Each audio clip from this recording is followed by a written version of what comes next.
उनके जीवन काल में ही नंदी की प्रतिमा स्थापित हुई और वहाँ के लोगों ने, बहुत सारे लोगों ने चाहा तो कल नहीं, वहाँ मैं नहीं जा सकता। और बाबू राजेंद्र प्रसाद जी गए, लेकिन वो नहीं गए। तो वो कुल मिलाकर के सच तो ये था कि वो घोर राष्ट्रवादी आदमी थे। राष्ट्रवाद की परिभाषा इंडिया में, भारत में बहुत क्लियर नहीं है। हाँ, क्लियर नहीं है। हाँ, मैं थोड़ा सा इस पर भी आप अपने नहीं बिल्कुल बिल्कुल। तो वो कुल मिलाकर के जो है वो किसी वाद के पक्ष में ज़्यादा नहीं रहते थे। जैसे आपको बता दें, संविधान सभा में वो श्यामा प्रसाद मुखर्जी को भी लेके गए। अच्छा, आप सोचिए। और डॉक्टर अंबेडकर को भी लेके गए। ये कई राइटरों ने लिखा है कि ये उनकी देन है ले जाना, जबकि दोनों विरोधी विचारधारा के हैं। श्यामा प्रसाद मुखर्जी की विचारधारा, वो भी मंत्री रहे नेहरू मंत्रिमंडल में, और डॉक्टर अंबेडकर भी रहे। दोनों में जमीन आसमान का अंतर है। तो सरदार पटेल जहां आरएसएस को बुरा मानते थे, वहीं मुस्लिम लीग से भी बहुत चिढ़ते थे। डॉक्टर अंबेडकर क्यों? सरदार पटेल। सरदार पटेल। डॉक्टर अंबेडकर भी समर्थक नहीं थे लीग के। उन्होंने पाकिस्तान की परिकल्पना जो है उसमें इस चीज को क्लियर किया है, बहुत सारी चीजें। लेकिन सरदार पटेल, और आरोप जो उन पे लगता है वो यही कारण है। और एक शब्द अगर मैं कह दूं तो शायद लोगों को अच्छा लगे न लगे, लेकिन मैं कह देना उचित समझता हूं। देश के विभाजन में ऊंची जात के हिंदुओं का सबसे ज्यादा योगदान है, तो ऊंची जात के मुसलमानों का भी उतना ही योगदान है। कैसे? इन लोगों को, जैसे जिन्ना को पड़ा था कि हम बने, वही चीज इनकी भी थी। एक बड़ा विषय है, इस पे फिर कभी किया जाएगा। थोड़ा सा आप खोल दीजिए, थोड़ी सी बात कर दीजिए।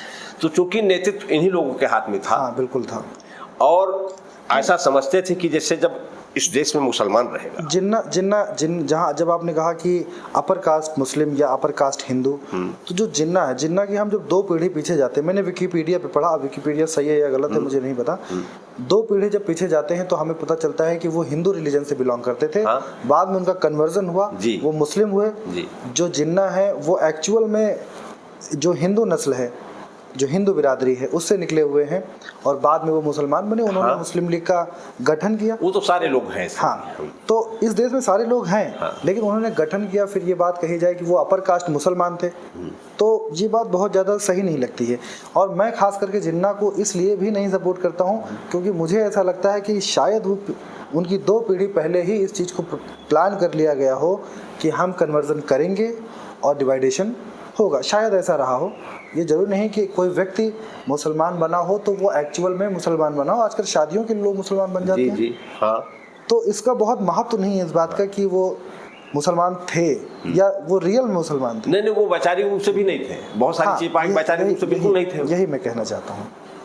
वो इस्लाम को फॉलो नहीं करते थे विचारधारा। हाँ। तो अब ये कैसे विभाजन हुआ 2 लोगों की वजह से, थोड़ा सा जो बता रहे थे आप उस चीज़ को। एक्चुअली जो अपर कास्ट है, खास करके भारत में, जिसको हिंदू कहते हैं, उसकी तरफ पहले मैं आता हूँ। उसमें था कि अगर मुस्लिम रहेगा, भारी संख्या होगी, और ये जो नीचे का तबका है जिसको हम वर्ण व्यवस्था में शूद्र कहते हैं, ओबीसी उतना न जुड़ पावे, लेकिन दलित समाज आसानी से उधर जुड़ जाएगा। कन्वर्जन भी सबसे ज़्यादा उन्हीं का हुआ है। ऐसी स्थिति में जब संविधान ऐसा बन रहा है तो शायद ये सत्ता मेरे साथ नहीं रहे, इस नाते उसको विभाजन के लिए ज़्यादा पक्षधर वो लोग थे। जो अपर कास्ट हिंदू की आप बात कर रहे हैं। बिल्कुल। और यही कारण है कि सत्ता आप देख लें, अगर कुछ नेताओं को छोड़ दे तो सत्ता में सबसे ज़्यादा वही लोग थे। हाँ, लगभग सारी पार्टियाँ। सारी पार्टियों में वही लोग थे।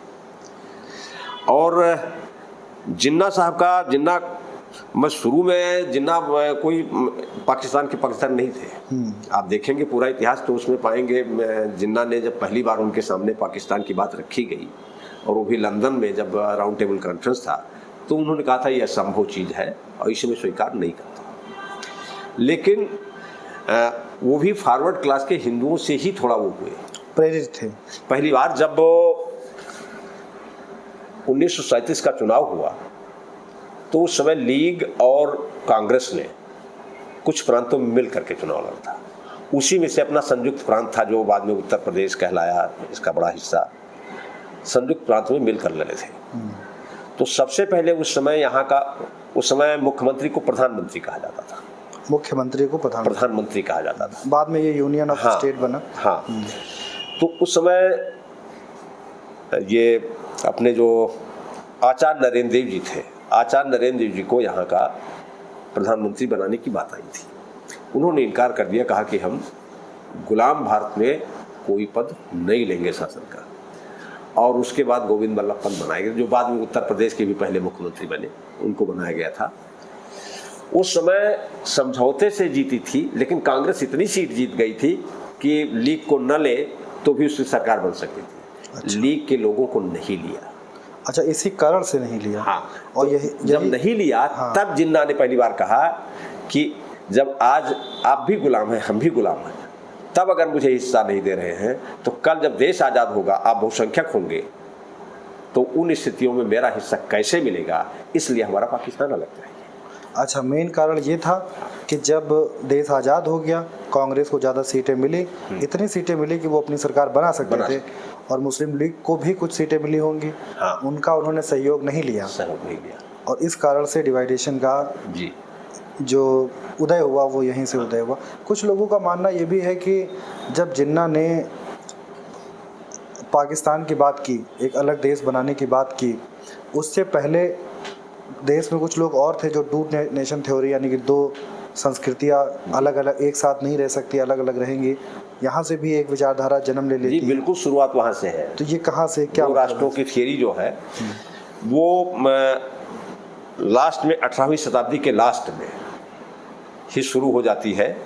नाम इस समय मुझे बहुत ढंग से याद नहीं, जब हिंदुत्व शब्द का प्रयोग किया था, वो चंद्रनाथ करके ऐसा कुछ नाम है, इसमें बहुत सही ढंग से मुझे नाम याद नहीं आ रहा है। बाद में उसको सावरकर का नाम आता है।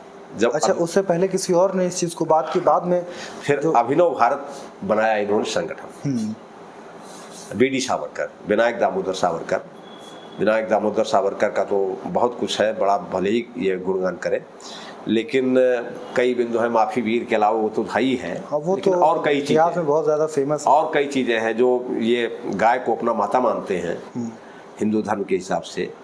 और तमाम मुग़ल सम्राटों ने, जिससे बाबर ने कहा कि ये अवध में इसको कभी बलि मत दीजिएगा, हुमायूं को जो लिखा उन्होंने, उसमें कई लोगों ने इसका पालन भी किया।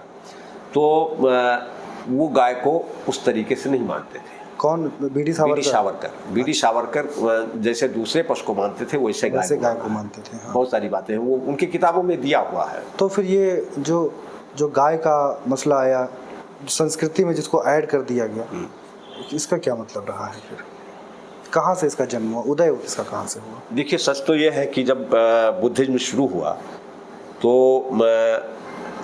उस समय तक वर्ण व्यवस्था जिस रूप में आज है, इस रूप में नहीं थी। अच्छा, किस रूप में थी?